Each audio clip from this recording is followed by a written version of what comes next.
Number Drop, c'est du roll and write, bien cérébral et bien addictif. Et avis aux nostalgiques, il y a comme un arrière-goût de Tetris. Chaque joueur a sa feuille. On va lancer les dés, des dés qui vont indiquer à la fois une forme et à la fois des chiffres. Cette forme, on va la faire tomber à la manière du Tetris. Ici par exemple, je vais utiliser ce carré et je vais noter mes 4 chiffres, 7, 6, 5, 2. Un peu comme je veux, l'idée quand même étant de faire soit des suites, soit des zones de même valeur. Je vais pouvoir ensuite valider ces suites ou ces zones. Par exemple ici, je peux valider ma suite 5, 6, 7. Suite de 3 cases, je coche.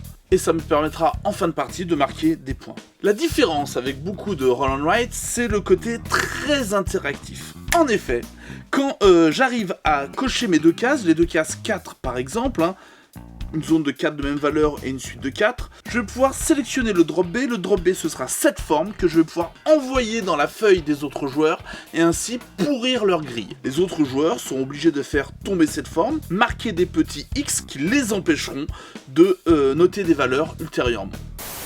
Bref, c'est beau, c'est efficace, il y a un petit côté Madeleine de Proust avec le Tetris, et c'est le jeu qu'il faut aux cérébraux, mais aussi à ceux qui, comme Pierre, le sont beaucoup moins. Tu as bien vu que dans Number Drop, il y avait beaucoup d'interactions. Alors toi aussi interagis en partageant, commentant, en likant, et puis même, pourquoi pas, en achetant le jeu.